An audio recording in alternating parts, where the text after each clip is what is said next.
This is One on One.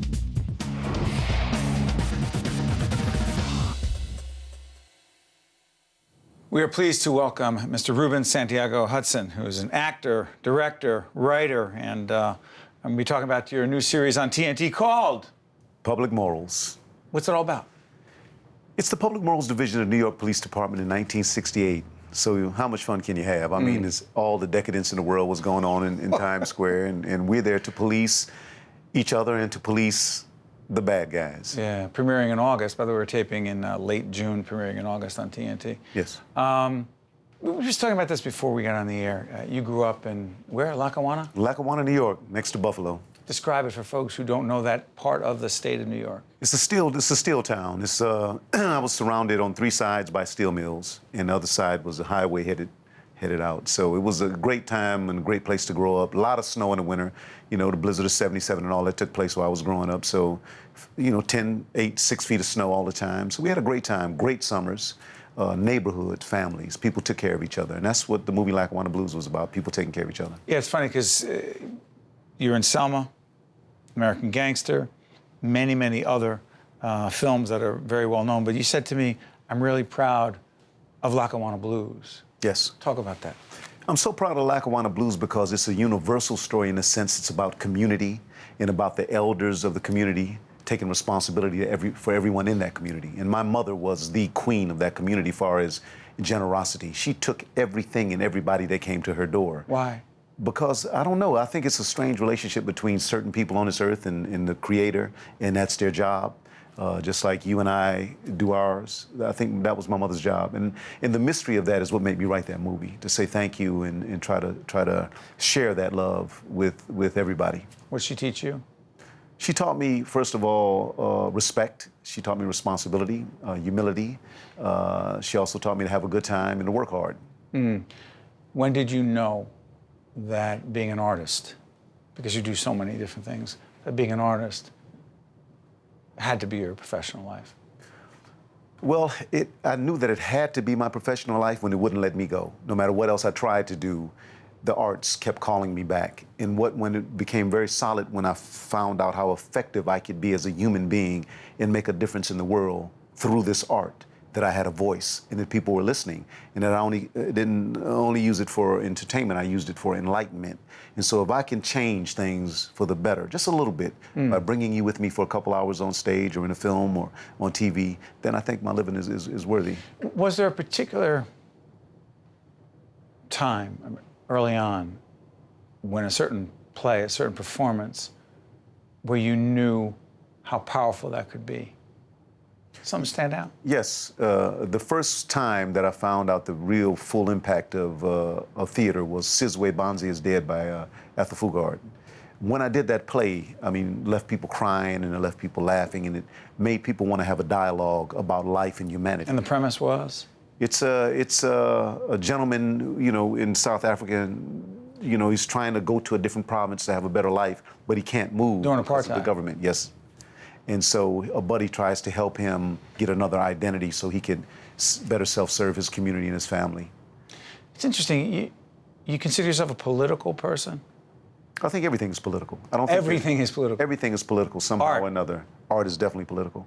It has to reflect the times. It has to have some impact and emotion and intellectual base that's delved deeply into what's going on in our world today. So if someone says, it's interesting because you're talking about the new series on TNT, you go back and say 1968 Times Square, this is pre, let's just say Disney Times Square, a different Times Square. Different, much different, right? If someone says, well, art is designed mostly to divert our attention from reality and give us a chance to escape, you say? I don't agree. Art is reality magnified. So it'll take a magnifying glass and put it on certain parts of life, whether it's relationships, whether it's racism, whether it's love, whether it's familiarity, pathos.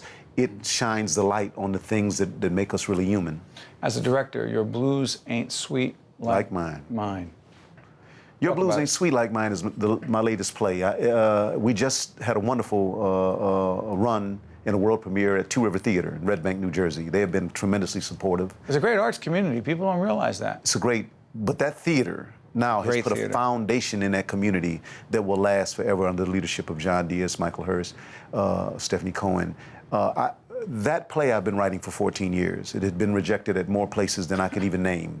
And John Diaz and that group there said, we want to do this play because about race. It's about race. Describe, just give us It's the also about short love. version. Race and love. People come together in a dinner party where a lot of these kind of plays are set. And what happens is they start voicing their opinions, not knowing how subconsciously racist those opinions are. And what it does is it changes each individual when they hear not that coming out of their own mouths and accepting it from somebody else's mouth. But it makes us try to understand what America's about, where it's been, and where it needs to go. So given we're doing this program in late June of 2015, post-Baltimore, post-Ferguson, post-Staten Island, post so many situations across the Post-Charleston. Thank you. Unfortunately, 9 lives tragically lost, senselessly lost. You want to bring this play to Broadway? No, not necessarily. Not necessarily. No, I don't, it would be great if somebody was to come and say, consider Broadway. I want to get it to as many people as possible. However, Broadway is sometimes really short-lived because it's about finance. It's not about enlightenment. It's about what is a hit and what will run. Off-Broadway is about humanity and changing things and discovery and exploring and getting larger and creating new things and new ways to do things, having conversations that aren't always cushy and fun and comfortable. Off-Broadway, we do that. On Broadway, rarely do you go someplace, especially African Americans, and make you uncomfortable. So it's interesting. My note said that you want to, quote, take this to Broadway. That's just not to New York. That's not my quote. Is New York, well, let me ask you this. New York is not necessarily Broadway to you. No, New York, Broadway is a very small segment of it. It's a very powerful segment of it, but the theater is way bigger than Broadway. I look to bring it probably, I have some wonderful producers with me on it now, and they believe in it, and they want to finance it. So it probably will end up in Brooklyn. In Brooklyn? Yeah, which is it's a great arts community out there, and they're hungry for this kind of work. They're hungry to elevate all the art that they do in Brooklyn, as well as in the Bronx and Queens as well. Because Manhattan is the beacon of it, and they want to compete. Let me ask you this.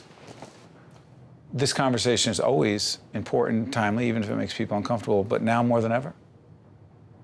Now more than ever, because it's now the things that happen in our country that are unsurly, that are heinous, they get distributed to the mass as far as we get to see it now because of mass media, social media, and the phones with the pictures and with the video.